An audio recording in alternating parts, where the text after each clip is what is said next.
अस्सलाम वालेकुम, good morning, सुबह बखैर। थोड़ी थोड़ी टेंशन आपको हमारे चेहरे से नज़र आ रही होगी, पहले उसकी बात कर लें, चलें बता देते हैं। अदरवाइज मैं सोच रहा था कि वैसे ही बेज़रर सी बातें आपके साथ शेयर की जाएं। जैसे कोई कहता है कि जी गुड न्यूज़ और बैड न्यूज़ दोनों हैं, तो पहले क्या देते होते हैं? Bad news. तो चलो चलें, बैड न्यूज़ ये है कि पेट्रोल की कीमत एक दफ़ा बढ़ गई है और ठीक ठाक बढ़ी है। 13 रुपये 55 पैसे फी लीटर महंगा मिलेगा पेट्रोल, और पेट्रोल की नई कीमत फी लीटर हो गई है 272 रुपये और 89 पैसे, ऑलमोस्ट 273 कर लेना। इमेजिन। सो ये सब आपको पता है, गजा की सूरत हाल संभालने का नाम नहीं ले रही है, उसकी वजह से आलमी मंडी में दबाव है कीमतों पर और उसका असर हमारे यहाँ भी देखा जा रहा है। लेकिन कहने की बात यह है कि इससे पहले हमने इससे भी ऊपर जाता हुआ 300 से ऊपर पेट्रोल मिल रहा था और ओवरऑल 71 रुपए का हमने इंक्रीज देखा था over the past few months. ठीक है, ऑलमोस्ट एक साल की बात कर लें। हाँ।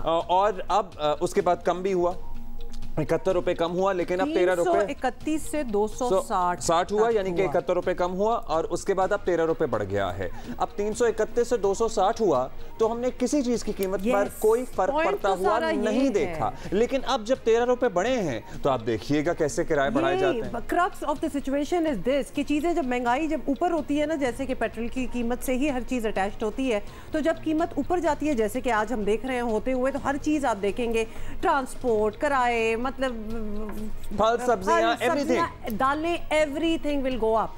लेकिन जब नीचे आती है चीज तो वो कीमतें नीचे नहीं आती, तो लिहाजा वो कीमतें जो है वो तसलसल के साथ ऊपर ही जाती रहती हैं। अब ये मैकेनिज्म कोई फिक्स कर देना तो फिर भी थोड़ी सी तसल्ली, थोड़ी सी आसानी हो जाए, हम इसके साथ भी डील कर लें। हालांकि इन चीजों की कीमतों का ताल्लुक बराह रास्त डीजल से होना चाहिए, पेट्रोल से नहीं होना चाहिए। लेकिन डीजल आप देखेंगे डीजल 2 रुपए 75 पैसे इसमें इजाफा हुआ है।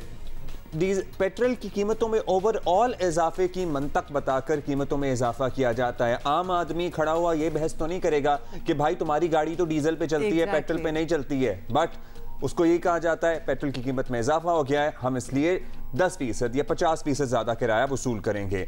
सो ये है सूरत हाल। लाइट डीजल ऑयल की कीमत में 2 रुपए 3 पैसे फी लीटर इजाफा हुआ है। मट्टी के तेल की कीमत भी बढ़ी है, नहीं एक्चुअली कम की गई है। चलिए ठीक है जी, अगर इसका 24 पैसे वो भी। हाँ, अगर आप घर में 24 रुपए ना समझिएगा, अगर आप घर में कोई रंग करा रहे हैं तो शायद इसका आपको फायदा होगा, फर्क पड़ जाएगा फॉर ओनली पीपल जिनके अदरवाइज ऑब्वियसली खैर यूजेजेस तो इसके हैं होते हैं, लेकिन इसमें कोई खास नहीं हुई। तो जो अवाम जो ऑब्वियसली पहले ही महंगाई की चक्की में पिस रहे हैं हम सारे ही, तो ये इजाफा जो है ये हमारे लिए बहुत ही मुश्किल है और डेफिनेटली हर कोई इस वक्त परेशान होगा। सुबह सुबह सॉरी टू से हम ही ने आपको ये खबर दे दी, और वो भी उस दिन जब बहुत से बच्चों को 8 बजे दोबारा स्कूल जाना है, टाइमिंग्स भी चेंज हो गए हैं, तो ये भी हर चीज उसका पहले ही था कि अब हमने ये भी बता दिया कि 13 रुपए से ज्यादा जो है पेट्रोल की फी लीटर कीमत में इजाफा हो गया। Sorry about that. सर्टनली बहुत सी जगहों पे ऑलरेडी टाइमिंग बदल गए हैं, बाज़ जगहों पर 3 तारीख से ऑनवर्ड टाइमिंग बदलेंगे।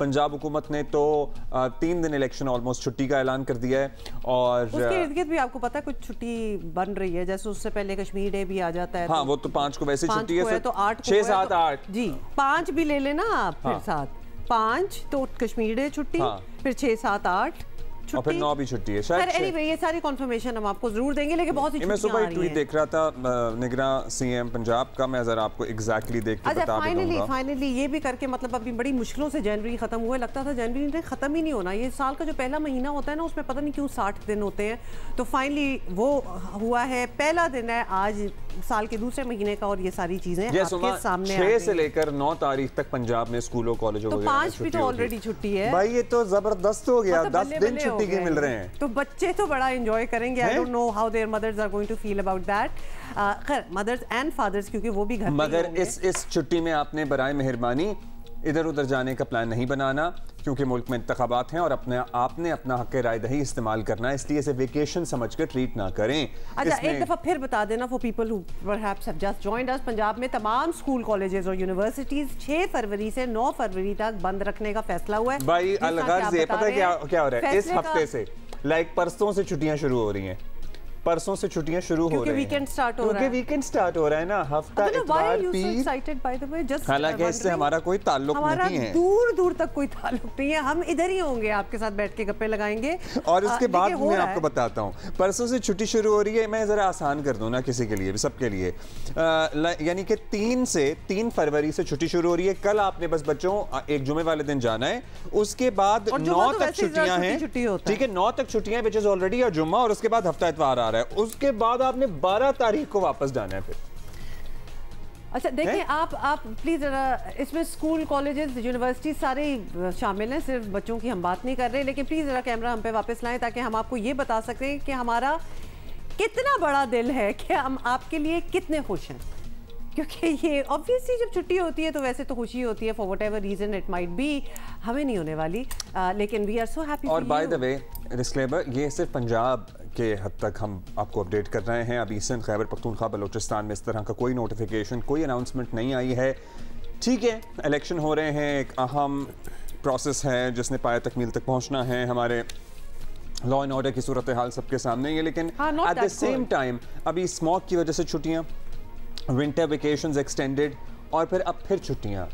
मुझे ना कहीं बुरी भी लग रही होती हैं छुट्टियां, कहीं दिल भी दुख रहा होता है छुट्टियों का, बिकॉज़ हमारी एजुकेशन इतना कोई अफोर्ड नहीं कर सकता इस किस्म की, मतलब स्कूल अगर साल में इतने दिन और तवातुर के साथ बंद होते रहेंगे, पढ़ाई का तसलसल टूटता है, कोई माने या ना माने, वो आपका रिदम, वो आपका मोमेंटम ब्रेक होता है। तालीम का बजट हमारा लोड, छुट्टियां, यहाँ कोई बैलेंस नहीं है हमारे यहाँ इस किस्म की चीज़ों का। तो लेकिन क्या करेंगे, टेम्परेरी अरेंजमेंट्स हैं। जब शहर नाकाबिले रिहाइश हो जाता है, सांस नहीं आ रहा होता, तो स्कूल बंद किए जाते हैं, क्योंकि जाहिर है आप क्या करेंगे, लोग मर रहे होंगे। बट क्या करेंगे, क्या ये बड़ा इंपॉर्टेंट है कि क्या करेंगे, बहुत कुछ करना चाहिए। और ये जो मैनिफेस्टोज आजकल सामने आ रहे हैं सारी पॉलिटिकल पार्टीज के, what are they doing about it, क्योंकि देखिए ये ट्रिकल डाउन इफेक्ट होता है, ये स्मोक का होना, स्कूल बंद होना, ये सारी चीज़ें एक दूसरे से कनेक्टेड है ना, तो और फिर सेहत का ख़राब होना, everything is connected to each other.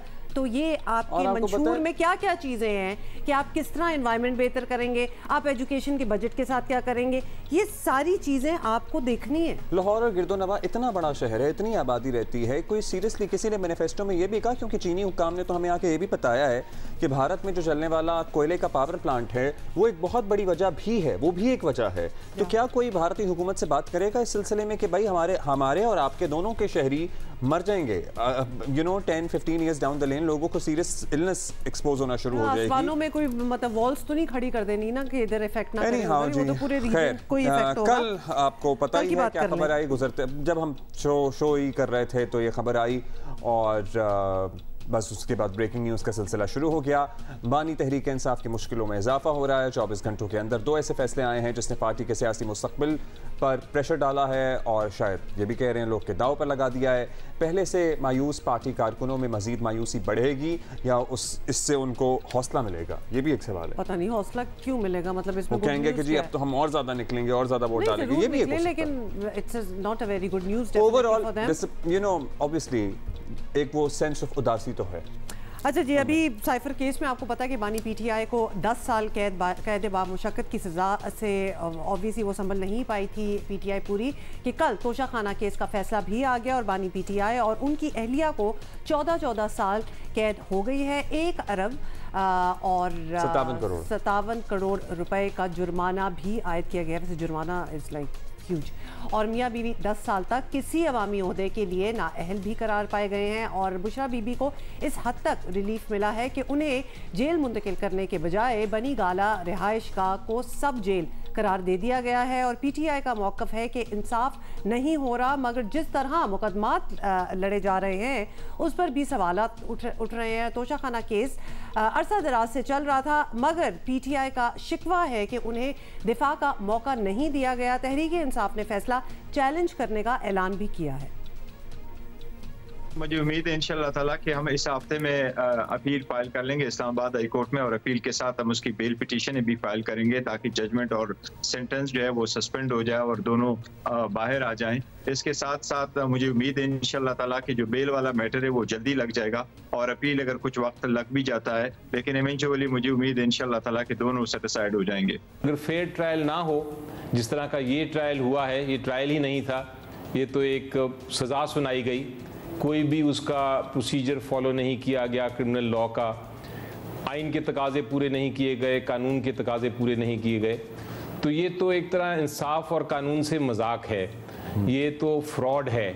इस जजमेंट को, इस सज़ा को हम फ्रॉड समझते हैं। और अपील जो है जी वो हम इंशाल्लाह कल कर रहे हैं, लेकिन अजीब व गरीब बात ये है कि सज़ा सुना दी गई है हामिद मीर साहब, हाँ। और अभी तक फैसला जो है वो नहीं आया। अच्छा। पहली बार मैंने देखा है कि सज़ा हो गई, फैसला नहीं है। जब तक फैसला नहीं आता हम अपील नहीं फाइल कर सकते। लेकिन मैं एक एप्लीकेशन फाइल कर रहा हूं कल इस्लामाबाद हाई कोर्ट में, जिसमें मैं दरख्वास्त करूंगा इस्लामाबाद हाई कोर्ट के जज साहिबान को कि कम से कम उनको, ये जो जज साहिबान हैं जिनको इतनी जल्दी थी सज़ा सुनाने की, उनसे ये तो रिक्वेस्ट कर दें या ऑर्डर फरमा दें कि वो अपना जो रिटन ऑर्डर है वो तो शाया कर दें ताकि हम अपील कर सकें।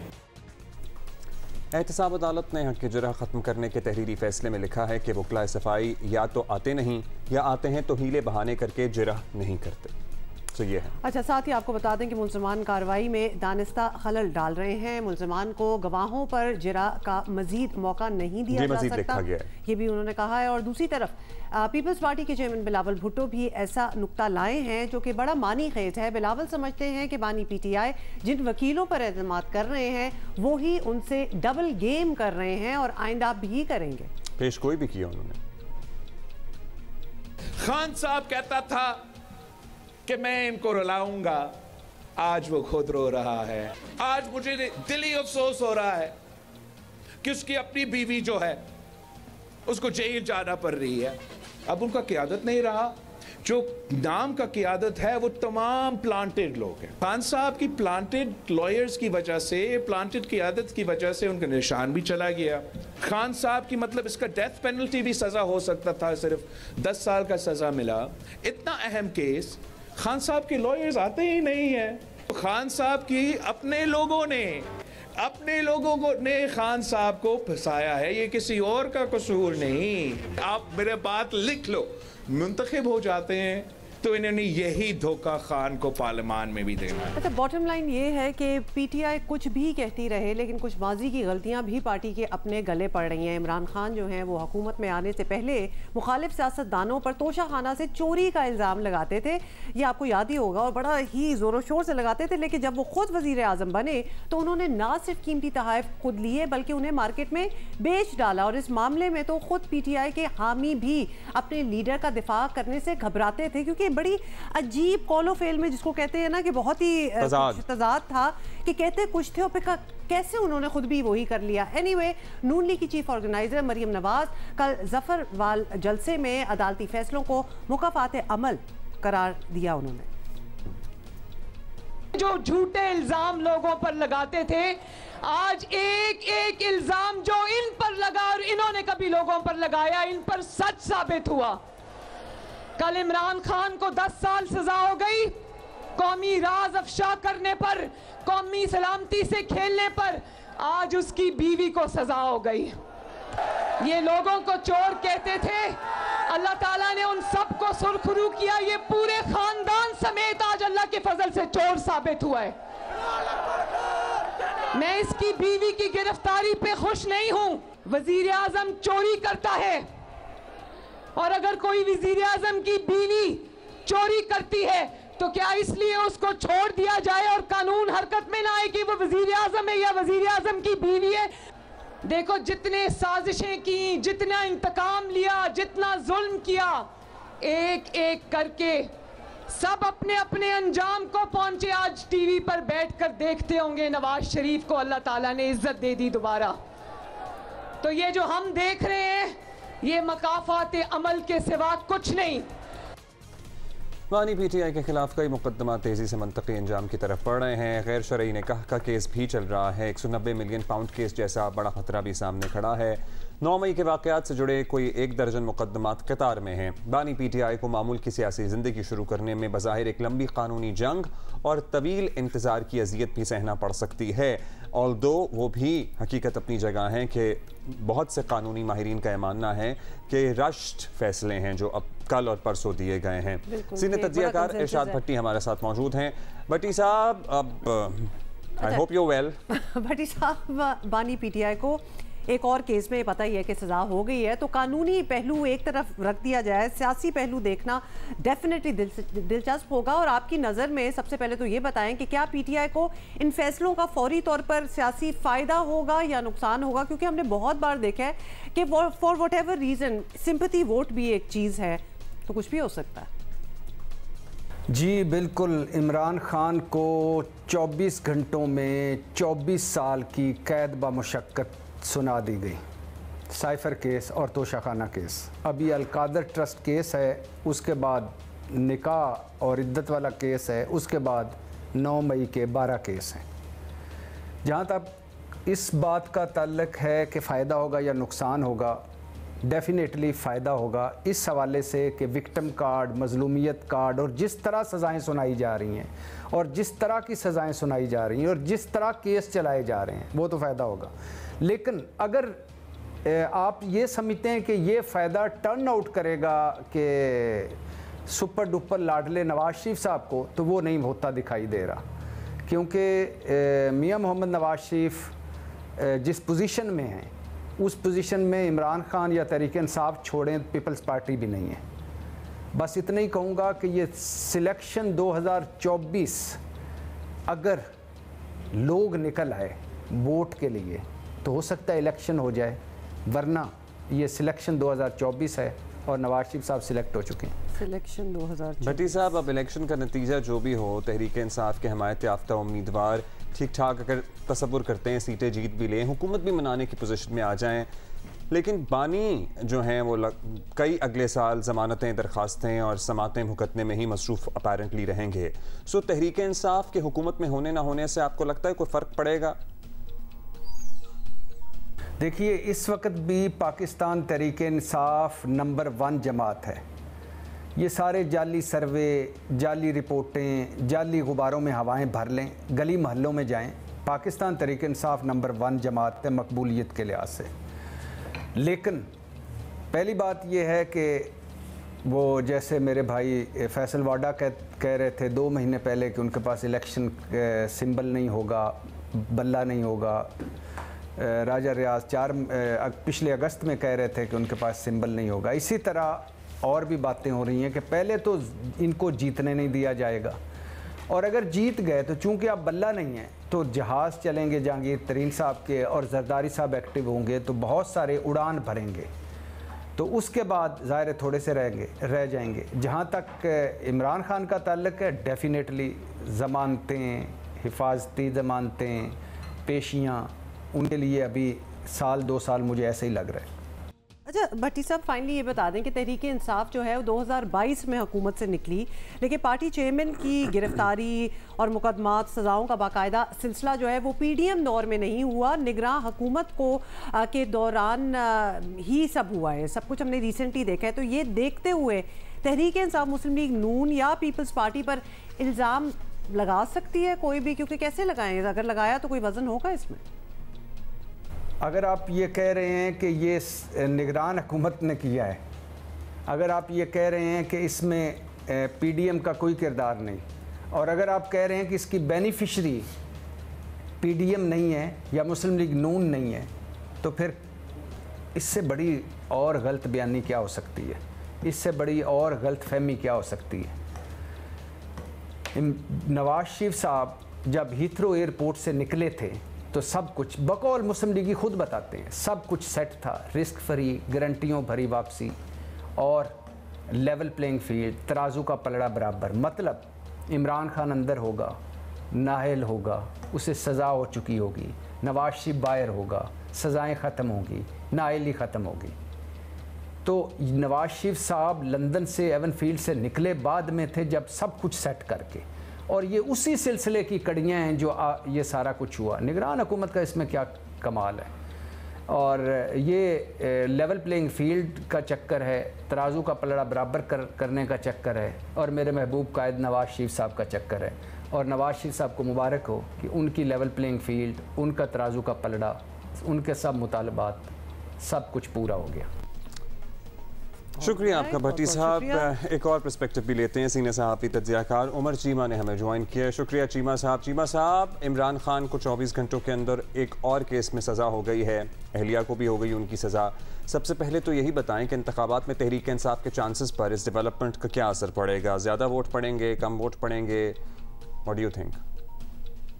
देखिए, ओवरऑल तो इस फैसले का एक तहरीक इंसाफ पर बुरा असर पड़ेगा, और जो इमरान खान का डाई हार्ड सपोर्टर है वो तो शायद इससे ज्यादा मुतासर ना हो कि वो पता नहीं वोट देने जाए, और अगर वोट देने नहीं जाता तो हो सकता है कि घर पे बैठे रहें कि हमने कौन सा जीतना है। लेकिन जो इसमें स्विंग वोटर है जो अभी तक इनडिसाइसिव है, उसके काफी चांसेस हैं कि वो इमरान खान की तरफ नहीं जाएगा। जब आपको पता चल रहा हो कि इमरान खान के मुस्तकबिल करीब में बाहर आने के चांसेस नहीं हैं, तो वो उनकी बजाय किसी और को वोट देगा। और लोगों की अपनी अपनी तरजीहात भी होती हैं, अपनी अपनी ज़रूरतें भी होते हैं, वो अपने एक सेल्फ इंटरेस्ट में भी फैसले करते हैं। तो उनका सेल्फ इंटरेस्ट में यही होगा कि जो आगे पार्टी गवर्नमेंट बनाने जा रही है वो उसको वोट देंगे।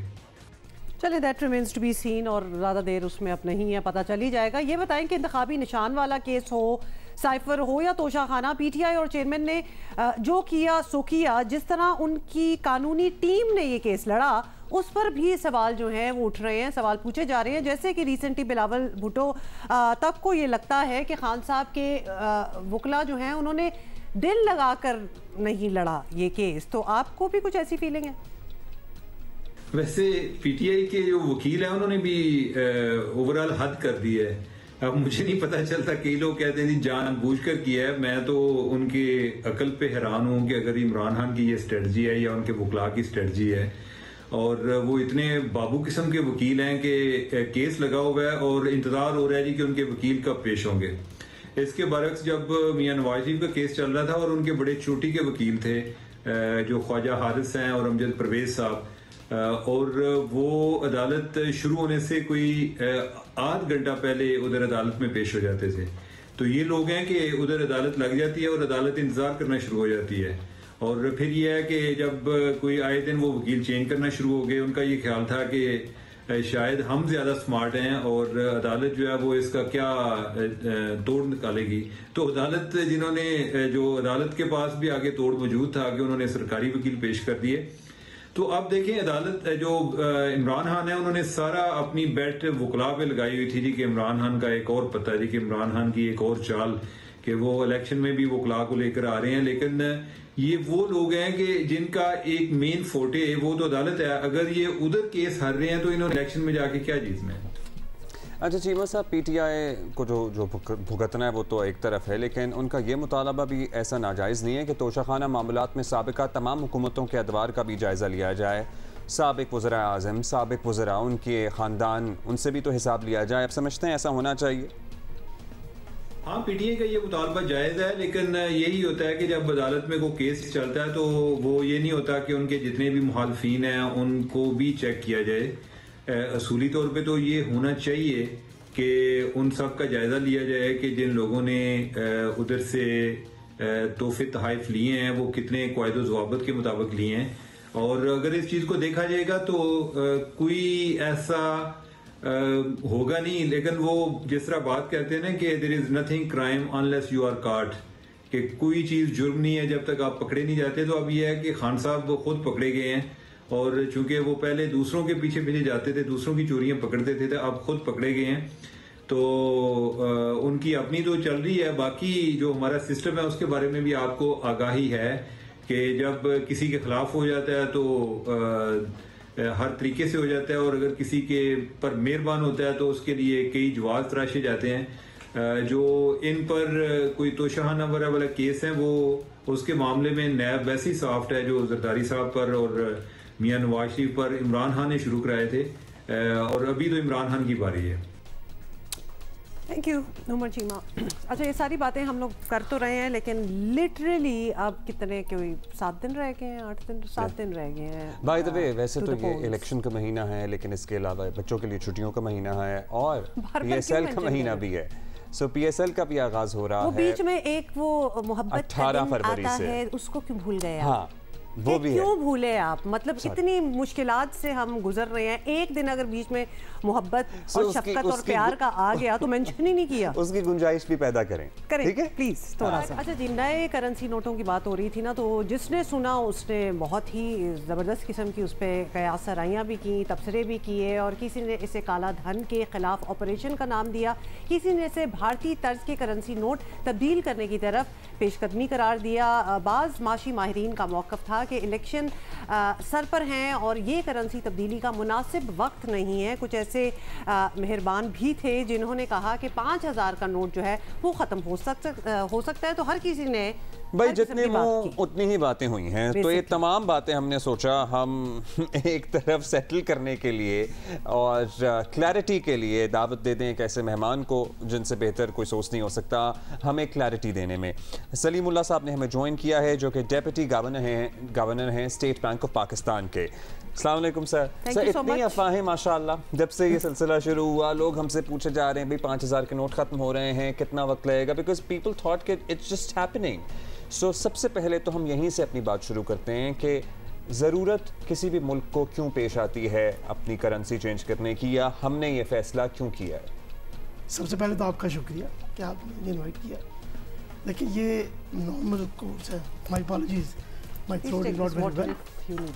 तो स्टेट जो सेंट्रल बैंक का एक नॉर्मल प्रोसेस है कि after every 15 to 20 years they come up with a new series. Objective ये होता है कि अपने नोट्स की इंटेग्रिटी को मेंटेन रखें।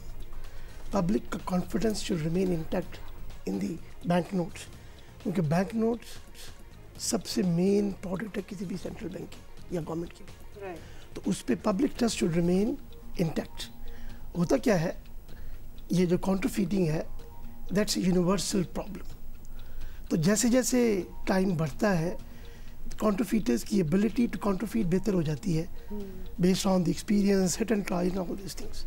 तो सेंट्रल बैंक्स नॉर्मली 15 से 20 साल के पीरियड में नई करेंसी ले आते हैं, ताकि ऑब्जेक्टिव क्या है, make things difficult for the counterfeiters and make things simpler, convenient and easier for the public, ताकि आप आसानी से अपने ओरिजिनल नोट्स को पहचान सकें। You can distinguish between A genuine note and A fake note. तो उसके लिए टेक्नोलॉजिकल डेवलपमेंट्स भी होती रहती हैं। 15 साल पहले, 20 साल पहले जो टेक्नोलॉजी अवेलेबल थी वो बहुत बैकवर्ड थी as compare to the one that we have अभी हमें अवेलेबल है। तो उस लिहाज से जो टेक्नोलॉजिकल डेवलपमेंट्स है उसका भी बेनिफिट हम लेते हैं, ताकि हम अपनी पब्लिक को ज़्यादा facilitate When was the last time कि हमारा कोई नोट जो है वो चेंज हुआ था? ओवर द इयर्स होते ही रहे हैं। 2005 में हमने नई सीरीज, जो अभी वाली सीरीज है वो जारी की थी। 2005। और कितने अरसे में वो प्रोसेस मुकम्मल हुआ था? 3 साल में मुकम्मल हुआ था। In 2005 we issued the first note and the last was issued in 2008. तो इसी से that brings us to our next question कि ये कब expected है? As in क्या कल परसों तरसों, महीनों की बात है, 1 साल की बात है, कब नए नोट आना शुरू होंगे और वो प्रोसेस फिर कितने में मुकम्मल होगा? देखिए इट्स ए लॉन्ग प्रोसेस। हमने अपनी प्रेस रिलीज में भी मेंशन किया था कि बहुत जल्दी भी हमने किया फास्ट पेस पे, तो it will take at least 2 years शुरू करने में या मुकम्मल करने में। पहला नोट इशू करने में 2 साल लगेंगे। सो परेशान होने की ऐसी कोई बात नहीं है। मतलब अभी ना दौड़ लगा दे कि जी नोट आपके ज़ाया हो रहे हैं, हुए थे पैसे उनको निकाल के ठीक किया जाए। ये बताएं, वैसे तो आपको दौड़ लगानी चाहिए अगर आपने पैसे दबाए हुए हैं तो। अच्छा ये बताएं, डिज़ाइन फैक्टर, सिक्योरिटी फीचर्स, ये किस तरह ये चेंज कैसे किया जाएगा? और ख़ास तौर पे क्योंकि जब ये ऐलान हुआ था तो कहा गया था कि दुनिया के जिस तरह सिक्योरिटी फीचर्स होते हैं, जिस तर्ज पे दुनिया चल रही है उसी तरह हम अपने नोट्स करेंगे। What's the difference? देखिए अभी भी हमारे बैंक नोट में there are numerous security features. Over the years there are number of developments. अच्छा, सिक्योरिटी फीचर्स 2 तरह के होते हैं। एक है आम पब्लिक के लिए कि आपने फॉर एग्जांपल, मेरे पास अगर ये नोट हो तो मैं आपको दिखा सकूँ। मेरे ख्याल है इधर आपने रखा जेब में। तो कुछ होते हैं जो कि आप पब्लिक नेकेड आई से इसको देख सकती है। फॉर एग्जांपल आप ये थ्रेड देख रहे हैं, बिल्कुल ठीक है जी, एक वाटरमार्क का साइन आपको नजर आता है, ठीक है। फिर ये उभरी हुई स्याही है, अगर आप देखें तो ये आपको फील होता है कि जो ज्यादा उंगली तो लगा के घिस जाती है। हाँ जी। तो अब लोग असली नोट में कहते हैं तो जाली है। हाँ जी। तो इसमें एक जो होता है ये लेवल 1 फीचर्स हम कहते हैं, और बहुत बड़ा फोकस होता है इन फीचर्स पे, ताकि मैंने जैसे पहले कहा ऑब्जेक्टिव है पब्लिक को हेल्प करना, पब्लिक को फैसिलिटेट करना। तो अब नई डेवलपमेंट्स आई हैं, नए फीचर्स आए हैं विच वुड एनेबल पब्लिक कि वो ज़्यादा आसानी से जो जेन्युइन नोट्स हैं उनको डिस्टिंग्विश कर सके। तो ये होगा। अच्छा, इसके अलावा लेवल 2 फीचर्स होते हैं। वो लेवल 2 फीचर्स मशीन्स, जो जब ये नोट मशीन में जाता है तो मशीन उसको रीड करती है। Who do we look up to? कौन से दुनिया में ऐसा मुल्क है जिसकी करेंसी आपको लगता है कि इंस्पायर्ड है, उस जैसा एटलीस्ट उतना स्टैंडर्ड होना चाहिए? देखिए अभी जो हमारे एडवांस कंट्रीज के नोट्स हैं, इवन यूके के नोट्स हैं जी, बर्तानिया के हैं, यूरोप के हैं, इवन मलेशिया के हैं, सिंगापुर के हैं। तो ये सारे these are now the latest generation bank notes.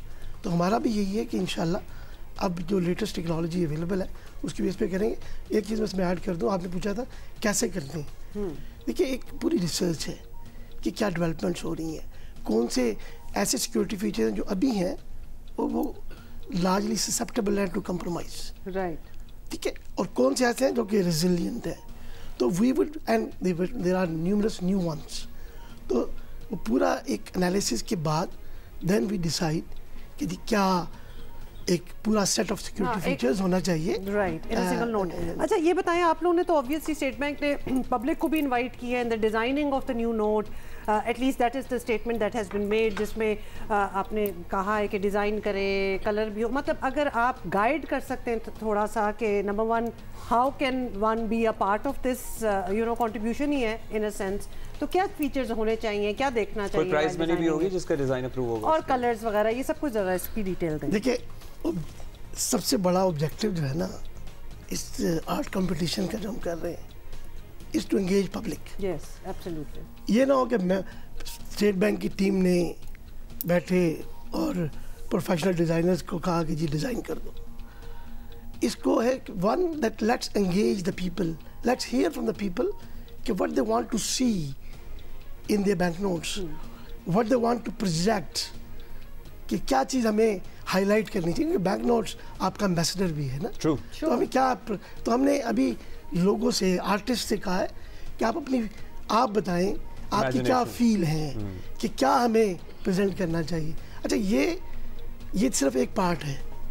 हम ये जो हमारे पास आएंगे प्रपोजल्स, उसको एक प्रोफेशनल ज्यूरी है, सलीमा हाशमी साहब इंशाल्लाह उसको लीड करेंगी।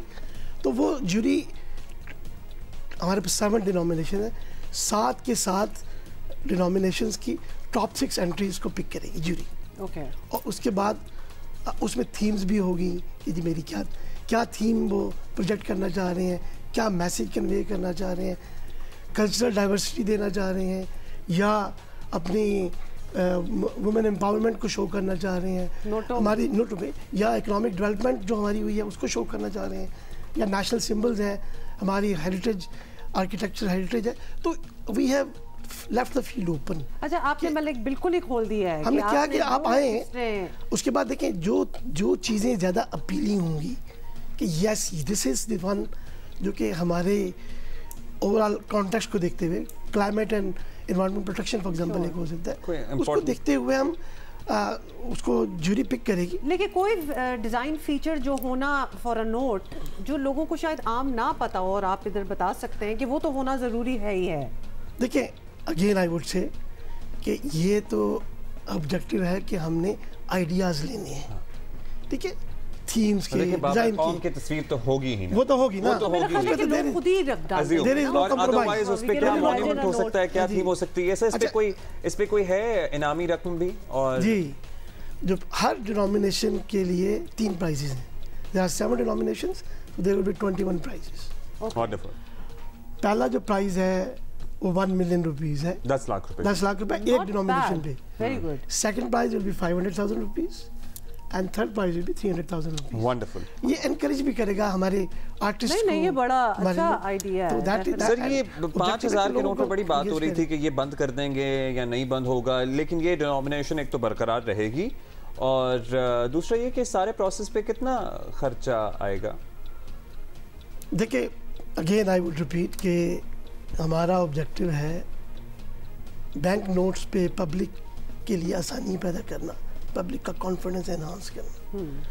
ये जो रिप्लेसमेंट का डिसीजन है दैट इज टेकन वंस जब आपके जो नए नोट्स हैं वो एक सफिशिएंट क्वांटिटी में इशू हो गए हैं, लोगों के पास रिप्लेसमेंट्स अवेलेबल हैं, देन वो डिसीजन लिया जाता है। ये डिसीजन बिल्कुल इस तरफ टारगेटेड नहीं है कि हमने कोई अभी डिमोनेटाइजेशन करनी है, दैट्स ए लार्जर डिसीजन। सही। अच्छा, एक फाइनली एक और सवाल भी, क्योंकि ऑब्वियसली तासुर ये भी है कि ब्लैक मनी जो है उसको भी ख़त्म किया जाए, तो जो जिन लोगों ने बहुत से नोट घर में रखे हुए हैं, सेविंग वगैरह भी हो रही है फॉर वट एवर रीज़न, उनको ये मौका मिलेगा कि वो जाके बैंक्स अपने नोट जो सरेंडर करें, अपने पैसे चेंज करें? Absolutely. 17,000 plus branches across the country, ये नहीं कि सब स्टेट बैंक में आना है। 17,000 plus branches across the country. जब भी ये डिसीजन होगा वो that it will be in that way कि वो आएंगे, अपने जो भी कैश उनके पास है वो सरेंडर करेंगे। अगर कुछ एक ख़ास लिमिट से ज़्यादा है उसके लिए देर में भी सर्टेन रिक्वायरमेंट जो कि नॉर्मल आपके लीगल फ्रेमवर्क के मुताबिक है। बट वो लिमिट क्या है, ख़ास लिमिट? देखिए, अगर आपके पास अकाउंट, वो हर अकाउंट होल्डर का एक प्रोफाइल है। मेरा एक प्रोफाइल होगा कि मेरी इतनी ट्रांजैक्शंस, इस वैल्यू की ट्रांजैक्शन हो सकती हैं इस अकाउंट में ना, मतलब उसको ये बताना पड़ेगा, थोड़ा सा प्रूफ करना पड़ेगा। मतलब ऐसा नहीं है कि वो 10 बोरियां लेके आएगा और 10 बोरियां लेके चला जाएगा। अगर अपनी जमीन में दबा के रखे हुए पैसे, लेकिन देखिए, मैं आप let me give you the example. बड़ा एक स्मूथ प्रोसेस हुआ अभी 1.5-2 साल पहले। हमने हाई डिनोमिनेशन के प्राइस बॉन्ड्स डिमोनेटाइज किए, गवर्नमेंट है ना। अब आपने देखा होगा highest denomination is 1,500 rupees price bonds में। ओके। 7,500, 15,000, 25,000, 40,000, ये सारे डिमोनेटाइज हो गए। The process was very simple कि आपने सरेंडर करनी है, चाहे स्टेट बैंक में करें या बैंक की ब्रांचेस में करें, पैसे आपके अकाउंट में चले जाने हैं। यानी कोई 850 बिलियन रुपीज़ के प्राइस सिस्टम में आना जरूरी है, आप बोरियां लेके वापस नहीं जा सकते। 850 बिलियन रुपीज़ के प्राइस बॉन्ड्स इन कैश हुए और उनके जाली नोटों का बड़ा आपको पता है, पर्टिकुलरली जो 5,000 वाला नोट जो आपने हाथ में दिखाया, इसके काउंटरफेट मौजूद है और लोग धोखा भी खाते हैं। आप पेश भी हुए थे सेंट्रल कमेटी के सामने। अब कोई आदमी जो आम आदमी है, उसको किसी ने पेमेंट दी, वो सारे जाली नोट निकल आए 5,000 के। अब वो तो बैंक जाते हुए घबराता है कि भाई मुझे ना पकड़ लें कि मैं क्या करूं। तो क्या हल है इस मामले का? देखिए, हल 2 ही बड़े हल हैं। पहला हल पब्लिक अवेयरनेस, विजिलेंट, पब्लिक को विजिलेंट करना, पब्लिक को अवेयर करना। सर, ये जो इसके लिए हमने लेवल 1 की निशानियां हैं ना, वो तो जाली नोटों में मौजूद होती हैं तकरीबन। लेवल 1 की निशानियां नहीं, कहां से पकड़े? देखिए, वैसे ही मैंने जब उसको नोट को फील किया तो मैंने पकड़ दी, क्या लेते ये नोट तो जाली है। क्यों? उसका पेपर आपको फील हो गया? उसका पेपर भी फील हो गया। बड़ा बहुत ही एक लाइट सा पेपर था ना, उसमें यूबरी भी चाहिए थी, कुछ फीचर्स उन्होंने काउंटरफिट कर लिए थे, कंप्रोमाइज। फॉर एग्जांपल ये जो वाटरमार्क है, रिफ्लेक्शन है ये, बट जैसे जैसे पब्लिक को आप अवेयर करते हैं ना कि कैसे नोट को चेक करना है, तो उसकी एबिलिटी बढ़ती है। हमने इस पे वीडियोस बनाई हुई हैं और उसकी हम डिसमिनेशन भी करते रहते हैं डिफरेंट फोरम्स पे। हमारा जो फाइनेंशियल लिटरेसी के प्रोग्राम्स है उसमें भी ये डिसमिनेट करते हैं। तो एक तो ये है कि पब्लिक अवेयरनेस, दूसरा ये है कि गाहे बगाहे आप अपने सिक्योरिटी फीचर्स को एनहांस कर, जैसे अभी ये वाला इनिशिएटिव ले रहे हैं। तीसरा सबसे बड़ा इनिशिएटिव जो हमने पिछले 5-6 सालों में लिया है, वो कैश की प्रोसेसिंग बाय द मशीन्स। पहले हमारा सारा कैश मैनुअली प्रोसेस होता था। कैशियर ने देख लिया, आप बड़े अच्छे कैशियर हैं, फॉर एग्जांपल आप तो पहचान लेंगे, मैं ज़रा इतना अच्छा नहीं हूँ, मैं नहीं पहचान पाऊंगा, तो इट वाज ह्यूमन बेस्ड। अब तो उससे हमने किया 10,000 plus machines across the industry. Sir, अब तो अब एक और मार्केट में फ्लोट कर रहे हैं ना जाली नोट। देखिए, हल मैं आखिरी बात कहता हूँ बस। हल उसका ये है कि हम इनकरेज करते हैं पब्लिक को कि by the time the note would remain in the market, उसकी एबिलिटी तो यही होगी कि आप उसको पहचान लें, लेकिन द मोमेंट ये सिस्टम में जाएगा, किसी भी बैंक में जाएगा, तो वहाँ पर इसने लाजमी प्रोसेस होना है। तो बैंक के लिए इंस्ट्रक्शन यही है कि जैसे ही वो तो उसको वो फॉरफिट करते हैं और हमें रिपोर्टिंग हो जाती है। हमारे पास जो रिपोर्टिंग है काउंटरफीट की, उसके दो बड़े सोर्सेज हैं। एक, जब लॉ इन्फोर्समेंट एजेंसीज को रेड करती हैं तो वहाँ से जो कॉन्फिस्केट होता है वो है, लेकिन वो पैसे ज़ाया हो गए। हाँ, वो ज़ाया हो गया, वो तो ज़ाया। दूसरा बड़ा सोर्स जो बैंकों की मशीनों में प्रोसेस हुआ और उसके बाद वो फिर सरेंडर हुआ, that is the largest source. कि अगर फॉर इंस्टेंस मेरे हाथ कोई जाली नोट आ जाता है और मैं चली जाती हूँ बैंक या समवेयर और वो उसको कॉन्फिस्केट कर लेते हैं कि नोट जाली है, तो मुझे उसकी कोई कॉम्पनसेशन नहीं मिलनी चाहिए? बिकॉज एक इनोसेंट्स भी तो है ना पूरे। Thank you very much. Okay, fine. With me, you can smile because you would like something like that to happen to me. But if public में ये हो रहा हो, Huma, let me say this कि वैसे तो we have sympathies कि ये किसी के साथ भी हो सकता है, मेरे साथ भी हो सकता है, किसी के साथ exactly.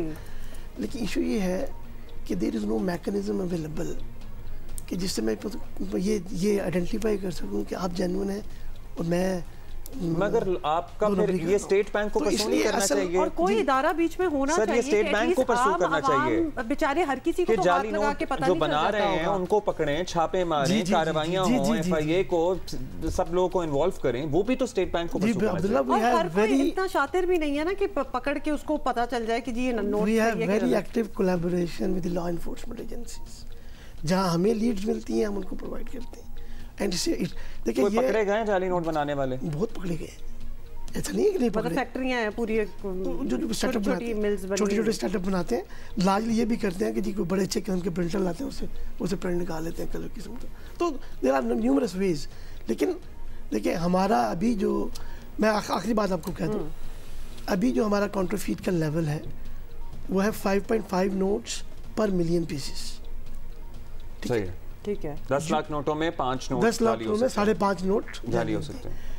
ऑस्ट्रेलिया में 5 के करीब है, यूके का आई थिंक कोई 6 के करीब है। सर वक्त हमारे पास कम रह गया, मैंने एक सवाल पूछना है आपसे। बेसिकली जिसके पास कोई जाली नोट आ जाता है तो बैंक उसको उस मालियत का नोट वापस नहीं करेगा, ये बात आप समझ जाएं, आपको खुद ही को विजिलेंट होना है अबाउट इट। अच्छा जी सर, इलेक्शन का साल है, कैलेंडर ईयर है, ऐसा ही है, कैलेंडर ईयर है, बहुत सी सियासी जमातें बहुत से वादे कर रही हैं, महंगाई कम कर देंगे, फिलहाल कर देंगे, ढमका कर देंगे, बट आम आदमी को पता है कि मुश्किल कम नहीं होगी। मार्च में हमारा IMF का रिव्यू ड्यू है, नई मॉनेटरी पॉलिसी भी आनी है। व्हाट डू यू थिंक 2024 आवाम के लिए कैसा रहेगा मौली मामलात को लेकर, इकोनॉमिक सूरत हाल को लेकर? अगर आपने हमारी मॉनेटरी पॉलिसी स्टेटमेंट पढ़ी हो तो उसमें based on the thorough analysis of data हमारा ये व्यू है कि इंशाल्लाह अब ये डाउनवर्ड ट्रेंड होगा इन्फ्लेशन में।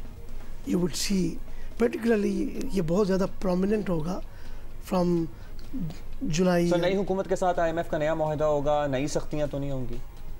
ये तो मैं अभी I am not in a position to say anything, क्योंकि that will be the decision of the government कि कैसे लेके चलना है। और सर वैसे नोट चेंज करना, sorry I need to ask this, कि ये भी कोई IMF की किसी डिमांड का हिस्सा तो नहीं है नोट चेंज करना? ये हमारा ही है। मैंने ये पहले अर्ज किया था कि लास्ट हमने 2005 से 2008 में की थी, तो 15 से 18 साल हो गए हैं, तो ये नॉर्मल प्रोसेस है। इसमें कोई नई डिनोमिनेशन भी डाली जा रही है? कोई 200 अभी फॉर द टाइम कोई डिसीजन नहीं है, कुछ ऐसा नहीं है, अभी यही डिनोमिनेशन है जो कि एग्जिस्टिंग मंथ्स।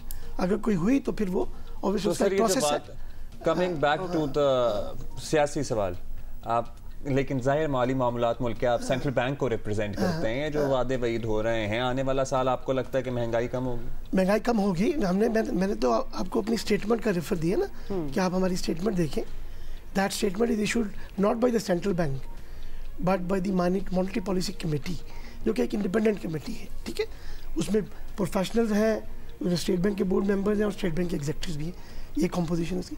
तो उसका ये असेसमेंट है कि गोइंग फॉरवर्ड आप देखेंगे there will be downward slide in the inflation, और ये बहुत ज़्यादा प्रीडोमिनेंट होगा फ्रॉम जुलाई ऑनवर्ड्स इंशाल्लाह। और उसके बाद शायद लोगों को कर्जे लेने में भी आसानी होगी, जैसे जैसे इंशाल्लाह फाइनेंशियल कंडीशंस बेहतर होती हैं, तो क्योंकि कार लोन्स होते हैं, होम लोन्स, कई तो इतनी हार्ड कंडीशंस होती हैं कि फिर लोगों को मिलते भी नहीं है। देखिए अब ओवरऑल जो प्राइवेट सेक्टर क्रेडिट है वो म्यूटेड लेवल्स पर है, बहुत ज़्यादा उसमें ग्रोथ नहीं है, and that is reflective of the overall economic condition कि हमारी जो इस दफ़ा ग्रोथ एक्सपेक्टेड है इकोनॉमी की वो 2 to 3% है। आपने स्टेटमेंट में भी देखो, that is largely in line.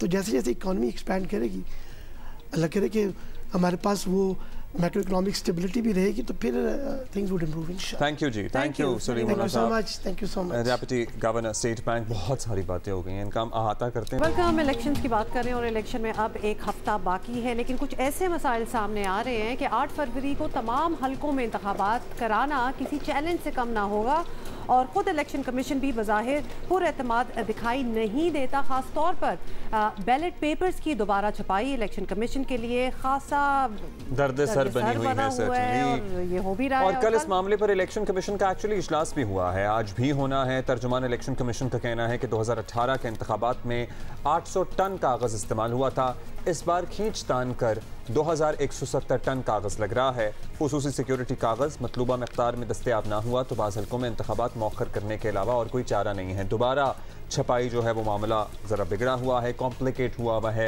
दूसरी तरफ बाज़ इलाकों में पुरतशद्दुद वाक़यात भी हो रहे हैं, बाज़ इलाकों में क्या, खैबर पख्तूनख्वा बलूचिस्तान में तो मुतअद्दिद वाक़यात हुए हैं। कल बाजोड़ में नामालूम अफराद की फायरिंग से आज़ाद उम्मीदवार रेहान ज़ेब को कत्ल कर दिया गया। मकतूल रेहान बाजोड़ के हलकों NA 8 और PK 22 से इंतखाबात में हिस्सा ले रहे थे। इलेक्शन कमीशन ने दोनों हलकों में इंतखाबात मुलतवी कर दिए हैं। उधर बलूचिस्तान में कला अब्दुल्ला के हलके PB 50 में झंडे लगाने के दौरान ANP के कारकुनों पर फायरिंग से एक कारकुन वहां शहीद हुआ, एक जख्मी हुआ। क्वेटा में सरियाब रोड पर पीपल्स पार्टी के इंतखाबी दफ्तर पर दस्ती बम से हमला हो गया, 5 अफराद वहां जख्मी हुए। कराची में तो आपको याद है सेंट्रल में लड़ाई झगड़ा हुआ था, कई वाक़यात इम्पैक्ट हो चुके हैं। सिब्बी में मंगल को PTI की रैली में धमाका हो गया था। इलेक्शन कमीशन ने खैबर पख्तूनख्वा और बलूचिस्तान की सूरत हाल पर अहम इजलास आज बुलाया हुआ है। मुझे तो पता नहीं अभी तक, बहुत बड़ा सा सवालिया निशान जो है। हमारे साथ हमारी कॉरेस्पॉन्डेंट नौशीन यूसुफ से पहले बात कर लेते हैं, वो हमें इस्लामाबाद से ज्वाइन कर रही है। नौशीन, ये बताइएगा कि आज इलेक्शन कमीशन की ये जो मीटिंग है, क्या आपको लग रहा है कि क्या फैसले होंगे, डिस्कशंस होंगी?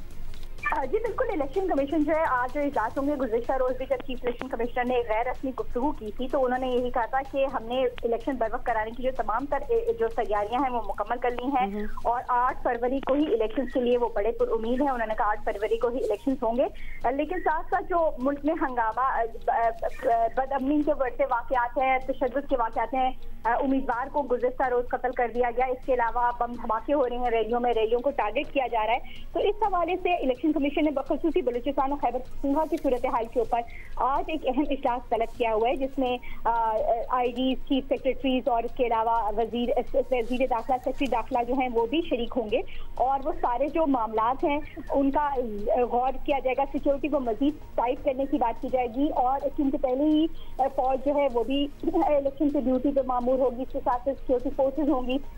इलेक्शन कमीशन उस हवाले से भी जो है अपनी मुसलसल जो इजलास हैं वो करते रहे। अब जो मामला है बैलेट पेपर्स की छपाई का, तो उसके लिए इलेक्शन कमीशन को इस दफा गुज़िश्ता जो इलेक्शन से 2018 के उसके मुकाबले में कई गुना ज्यादा, यानी कि पहले 800 टन रिक्वायरमेंट थी, इससे 2100 टन के करीब जो है बैलेट पेपर्स की रिक्वायरमेंट। तो ये स्पेशल खुद पेपर्स होते हैं। तो इलेक्शन कमीशन ने जिमनी इलेक्शन को भी मार्जिन में रख के अपना जो है कागज प्रोक्योर किया हुआ था, लेकिन अब जब दोबारा छपाई का मामला आ रहा है तो उसके ऊपर इलेक्शन कमीशन को थोड़े मसले हुए थे, जिससे कल एक इजलास हुआ था। उसके बाद इलेक्शन कमीशन ने कहा है कि जो अब तक जो सुप्रीम कोर्ट ने कहा है बैलेट पेपर्स की छपाई का, उनकी तो छपाई इलेक्शन कमीशन जो है वो मुकम्मल करेगा, उसके लिए कोशिश करेगा, क्योंकि जो स्पेशल सिक्योरिटी फीचर्स का बैलेट पेपर है अब वो शॉर्ट हो गया। अब वो मजीद जो है वो उसको छापना जो है थोड़ा मुश्किल हुआ है। तो जो मजीद अगर किसी और हल्के में कहा गया तो वो छपाई जो मुमकिन नहीं हो सकेगी, जबकि इलेक्शन कमीशन जो है वो कहता है कि किसी भी सूबे में किसी भी जगह पर अभी जो है वो इलेक्शन मुलतवी नहीं होंगे। इलेक्शन कमीशन बहुत इस हवाले से इजलास भी कर रहा है, सिक्योरिटी फोर्सेस को भी कह रहा है कि जो इजलास है उस जो इलेक्शन से आज खैबर पख्तूनख्वा और बलूचिस्तान में सिक्योरिटी सूरत हाल पर आज गौर होगा, तो क्या एक्सपेक्ट किया जा सकता है? कुछ भी एक्सपेक्ट किया जा सकता है या इलेक्शन तो हो ही रहे हैं?